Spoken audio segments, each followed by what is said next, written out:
Nós estamos na companhia do professor, filósofo Júlio Dias Queiroz, um homem que nos alegra pela participação com quem tem feito ao longo de muitos anos da sua existência, contribuindo para que esta sociedade ela seja um pouco melhor pela literatura, pela filosofia e por aquela contribuição do ser humano de deixar as coisas para o futuro um pouco melhor do que encontraram.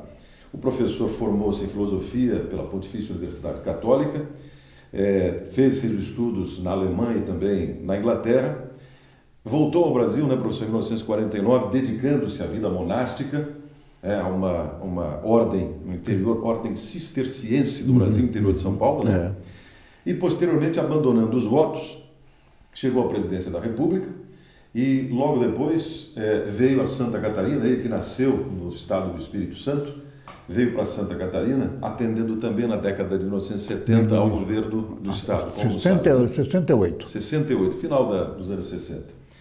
E agora é reconhecido nacionalmente como um grande escritor, um grande poeta, tem inúmeros livros publicados, inclusive nós temos aqui a sua última edição, e é conferencista e trabalha com educação também. Professor, eu não posso nem deixar de dizer que é uma honra, né? Muito obrigado. Só já falo. Eu lhe perguntaria, o senhor tem um trabalho muito expressivo, como disse, na filosofia, e muito particularmente agora conversávamos na tanatologia, ou seja, no estudo da morte. O senhor faz um trabalho específico de tentar reverter este caráter da morte com o medo, pela imposição do medo, sobretudo em pacientes terminais. Como é que está esse seu trabalho? Como é que se desenvolve isso, professor? Muito bem. Esse trabalho começou com uma mulher extraordinária, uma suíça, que trabalhava na Iugoslávia. Ela era assistente social, trabalhava na Iugoslávia com os Médicos Sem Fronteira, uma organização internacional. Perfeito. Lá ela conheceu um médico, casou-se com ele. Esse médico era americano, quando ela foi com ele para os Estados Unidos. Então ela ganhou, naturalmente, o sobrenome do marido, que era Ross. Ela é Elisabeth Kübler, que é um nome alemão, e Ross, Elisabeth Kübler-Ross. Nos Estados Unidos, ela fez o curso de medicina e foi trabalhar nos hospitais.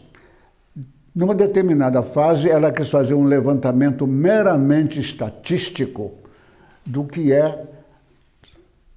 clima de vivência dos doentes terminais. Esbarrou com duas barreiras terríveis, uma do corpo médico, que não aceitava que se dissesse que o seu doente era terminal, porque nos Estados Unidos há uma verdadeira indústria de pendências judiciais com médicos, e de outro lado os familiares que não tinham resolvido os problemas afetivos com o doente e que, portanto, criavam essa cortina de faz de conta que você vai sarar. Só que ninguém lembrava de perguntar ao doente o que é que ele queria. E ela teve essa ousadia, venceu essas duas barreiras mais ou menos, e descobriu que o doente terminal chega numa fase, ele quer terrivelmente saber o que é que está acontecendo psicológica ou espiritualmente com ele. Corporalmente ele sabe. Então ela desenvolveu uma teoria, que depois ficou comprovada, que todo doente terminal passa por 5 fases. A primeira fase é a fase da descrença. Não, esse exame deve estar errado, vamos fazer outro exame, eu não tenho essa doença. Os médicos conscientes ajudam o doente nessa fase, porque isso é uma maneira de repetir exames, é uma maneira de lentamente comprovar o fato de que a doença é terminal. Comprovado isso, ele entra numa segunda fase. E essa segunda fase é muito importante que o pessoal de enfermagem saiba. É a fase da raiva. Porque inconscientemente diz, por que é que eu tenho isso e ninguém mais tem? A revolta, né? Por que eu estou com esse câncer que vai me matar e a enfermeira, que é uma idiota que está aqui do meu lado? Então ele passa a chamar a enfermagem toda hora, ele toca a campainha, ele reclama do travesseiro, ele reclama da cama, ele está reclamando da doença. Fica chatíssimo com os seus parentes que vão visitar, irritado, isso é realmente assim. Lentamente, essa fase, se tratada coerentemente pelo pessoal de enfermagem, ela passa para uma terceira fase, que é uma fase que a gente chama de chantagem. O que é? Ele passa agora, tenha sido ou não muito religioso, ele passa para a fase da chantagem de meu Deus, se você me curar, eu vou ser muito bom para as criancinhas pobres. Não vai haver velhinho com fome e tal e tal. Como essa fase não funciona quase nunca, ele passa por uma quarta fase, que é a fase da depressão. Ele agora precisa de ficar quieto. Ele começa a aceitar lentamente que o processo está se encaminhando. Se os parentes não forem informados disso, dizem, ele precisa de visita. Então, quando ao contrário, ele precisa de ficar sozinho, ele não precisa de todo mundo em volta mentindo para ele, está entendendo? Eu tenho acompanhado vários casos assim. Passada essa fase, ele entra na fase da aceitação. Agora ele está tranquilo, pronto para morrer. Por que precisa de ser tantos 5 fases com uma coisa que nós podemos ultrapassar facilmente? Ultrapassando a mentalidade ocidental, que de morte não se fala. Quer dizer, é aquela coisa terrível de ninguém no aniversário, pois é, porque eu estava outro dia na casa do meu irmão que estava morrendo, que isso, é aniversário, fala de uma coisa alegre. Não se fala nisso. Além de que nós cristãos temos guardado no nosso subconsciente, desde a nossa mais tenra infância, a figura de um Deus que, chocantemente, apesar de todas as gravuras e tudo mais, o Deus de amor, é um Deus vingativo. É um contador que fica fazendo conta de tudo que eu faço para me cobrar depois. Todo mundo sabe que não é absolutamente perfeita a vida toda. Você tem todo um cabedal de erros, uns voluntários, outros involuntários, mas erros que você sabe. Né? Agora, desde menininho você escuta, olha, não faz isso que papai não gosta. Papai do céu vai te castigar. O papai do céu castiga. Papai do céu está te vigiando. Quer dizer, você faz inconscientemente a figura dessa deidade que é controladora e, mais do que tudo, mais do que um contador com débito e crédito, ele é um chato vingador, que não fez como eu quero, então eu vou castigar. E na perspectiva do encontro com a morte... Surge tudo. Não, quando o doente está enquanto adulto, tocando a vida, casando, tocando os negócios, isso para você está guardado no subconsciente. Agora, no leito de um hospital, quieto, sozinho, isso tudo aflora de volta. Ele vai me cobrar daqui a pouco. Agora começa a ideia. Professor, é muito oportuna essa sua abordagem, porque a máxima recomendação dos espíritos superiores aos espíritas, e de um modo geral a todos os homens, é: espírita, amai-vos e instruí-vos. E nós sabemos que o amor é a máxima expressão da vida, né, professor? Inclusive é uma grande conquista espiritual. Portanto, como é que nós podemos obter isso e romper com esta fatalidade da morte? É através do conhecimento, da instrução, enfim? Muito bem. Mais e mais se está fazendo no Ocidente, muito lentamente, mas continua crescentemente, aceitar o fato de que a morte é um fenômeno da vida. Existe, infelizmente, a língua portuguesa tem praticamente a mesma palavra para morrer e morte. Outras línguas fazem uma diferença gritante entre morrer e morte, dos vocábulos. Morrer é um processo, é um subprocesso de um grande processo chamado viver. Esse grande processo chamado viver se compõe de milhões de processos que começam com um processo até da geração. Do ato sexual de homem e mulher, marido e mulher, não precisa ser, e vem uma sequência de subprocessos.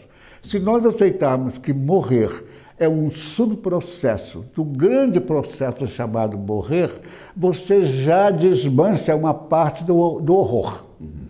Depois disso vem o quê? Muito bem, eu dou o último suspiro, eu dou o último estrebuchar, e vem o que agora? Agora nós temos 3 pontos de vista. O materialista que diz não vem nada. Morreu o cérebro, estamos conversando, tchau. as religiões monoteístas que dizem, não, depois disso vem estados permanentes. O famoso você ou vai para o inferno ou vai para o céu. O que eu vou fazer no inferno? Ah, você vai cair no caldeirão, vai ter tudo quanto é dor. E no céu? Ah, você vai tocar a harpa. Quer dizer, isso é tão infantil que o século XXI já não pode aceitar isso. E a terceira hipótese é a hipótese que não. Começa um outro processo de crescimento. Então, essa terceira hipótese, começa o crescimento, a evolução continua. E você faz duas perguntas depois. Sim, continua de que jeito? Somente do outro lado, se é que é lado, ou se retorna? 4/5 da humanidade, seja por intuição ou não, acredita que se retorna. É muito mais... Através do fenômeno da reencarnação. Da reencarnação. Né? 4/5. Toda a Índia, todo o Oriente distante e no Ocidente, todos os espíritas, que é crescente essa situação, acredita que você retorna. É coerente que volte. Porque é coerente com o quê? Com a ideia de um princípio amoroso do universo que não tem por que vai castigar por situação na qual você nem sempre foi completamente dono dela. Então você volta para consertar. Toda a filosofia do Oriente fala nisso, é libertar o karma, pagar o karma, consertar o karma. Que você pode fazer até numa vida única, com uma vivência de quê? De prática do amor. Nós estamos lentamente aprendendo de que o que separa a espécie humana das outras espécies todas não é a inteligência, como se acreditava até há pouco. Até o século XIX se dizia o ser humano é diferente porque ele tem a capacidade intelectual. Não, nós estamos lentamente aprendendo de que o que nos faz um passo à frente das outras espécies é a capacidade de amar. Esse seria, professor, o conhecimento e a prática do amor, a via de acesso à obtenção deste ideal, por exemplo, ela não se dá tão somente pela investigação científica ou até mesmo pela filosofia que estabelece respostas? Não. É só através do amor? O amor é praticamente a grande chave da evolução da espécie. O próximo passo da espécie será reconhecer que é amor. E agora a gente precisa tomar muito cuidado com a palavra amor. A língua latina só tem essa palavra amor, amores, que em português e nas outras línguas todas deu a palavra amor. Mas a filosofia grega era muito mais rica e muito mais sutil do que a filosofia que os romanos desenvolveram. Então os gregos têm 9 palavras para dizer amor. Desde a palavra do amor, impulso sexual imediato, que os gregos tinham a palavra porneia, daí a palavra porno, pornografia e tudo mais, até lá em cima, mais alta, eles chamavam de agape. O que é o agape? Os latinos passaram a mão nessa palavra, é agape, e transformaram isso em banquete. A palavra em português, ágape, quer dizer um banquete. Ora, o que os romanos entendiam por banquete não é de modo nenhum o que os filósofos gregos entendiam por agape. Para os romanos, muita gente sabe disso, era comer até precisar de vomitar. Então havia como um garfinho chinês, daqueles do Japão, eles iam lá fora, enfiavam aquilo, vomitavam e voltavam para continuar comendo. Reversão do movimento peristáltico. Porque enche, empanturra. A ideia de banquete é empanturrar. Come primeiro porque é de graça, e depois porque come mesmo, come muito, bebe muito, sai bêbado. Um banquete foi ótimo. Não, a ideia grega de banquete não era isso.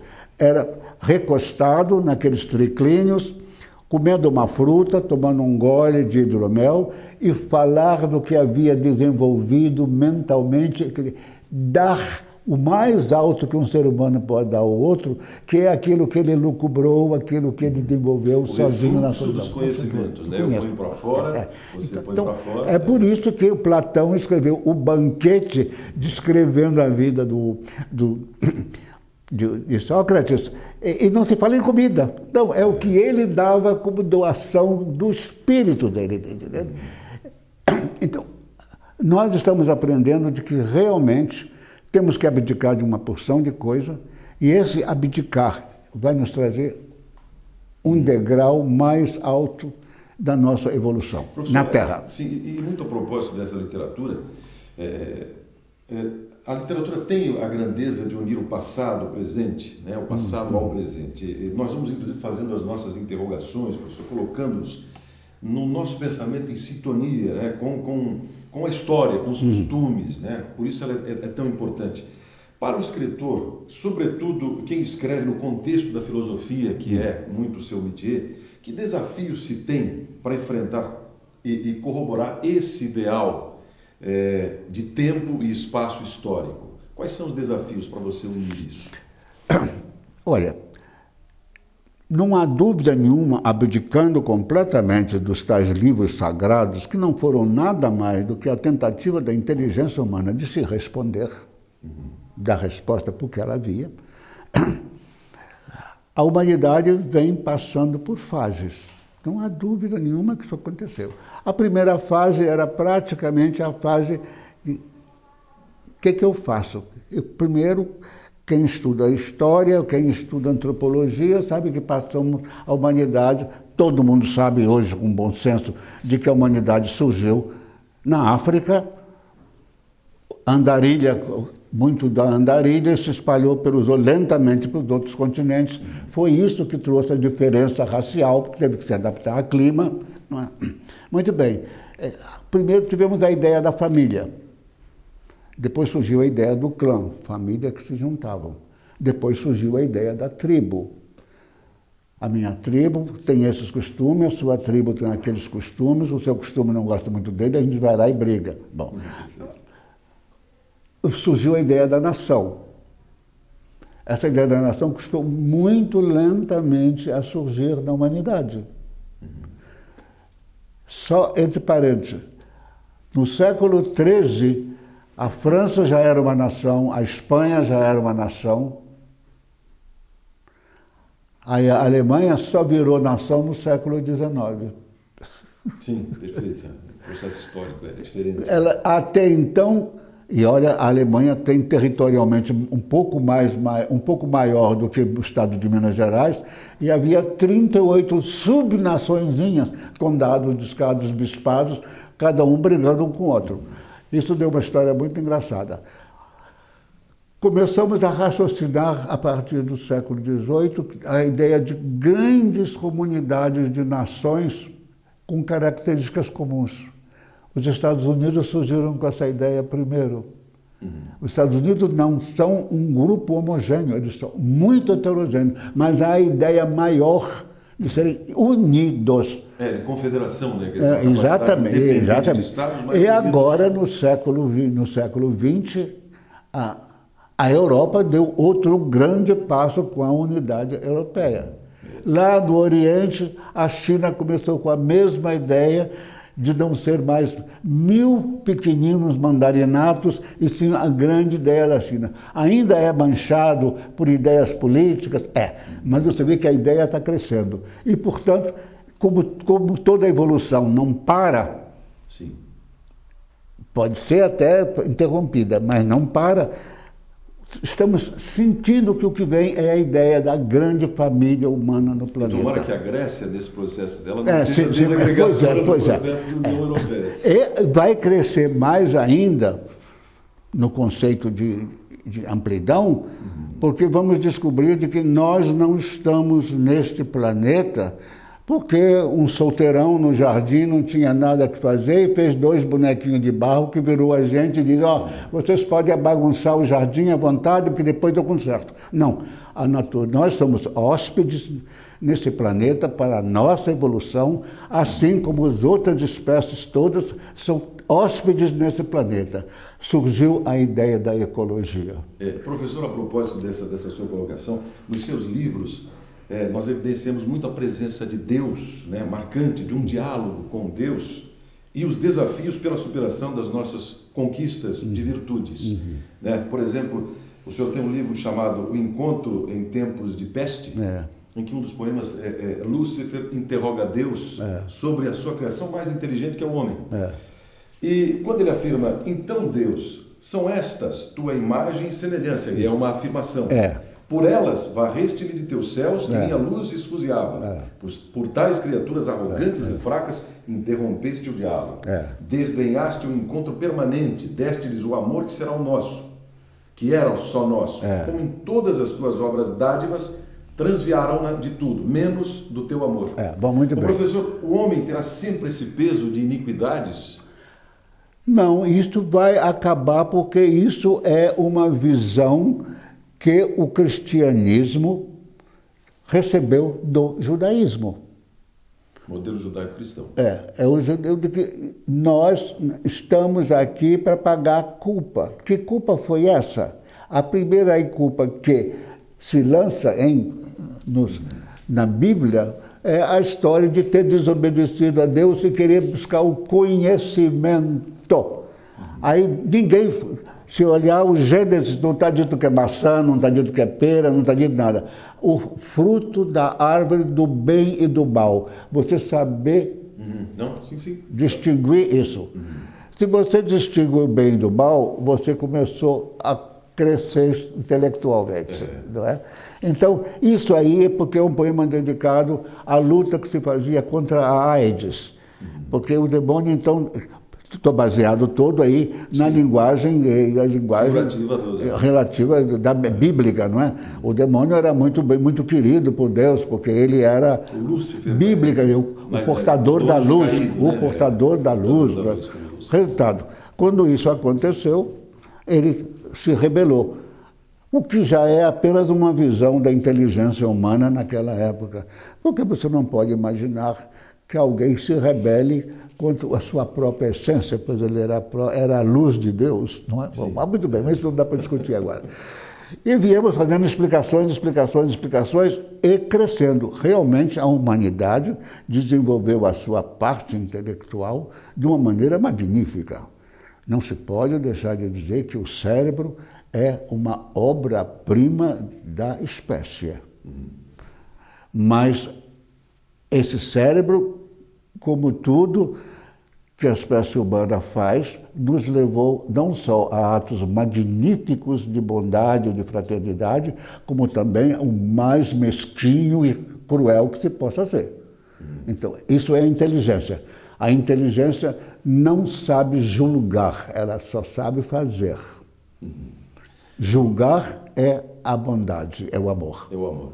Professor, eu tenho inúmeras perguntas e creio que esse nosso bom bate-papo ele não se encerra aqui, até na perspectiva, na expectativa de quem nos ouve, de quem nos assiste, pela continuação, mas nós estamos limitados ao tempo. Claro. Mas eu vou lhe perguntar, vou fazer uma última colocação, até bem breve. Quais são as suas perspectivas para 2012, professor? Porque o senhor tem um trabalho intenso, né? Escrevendo na filosofia, enfim. Qual é a perspectiva de 2012 para o senhor? Para mim? Pessoalmente.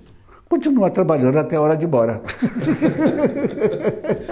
Que é muito bom, né? Professor, um grande prazer. Muito obrigado. Encontrá-lo neste espaço e eu lhe faço o convite para outras oportunidades. Muito obrigado pela oportunidade, fico muito feliz.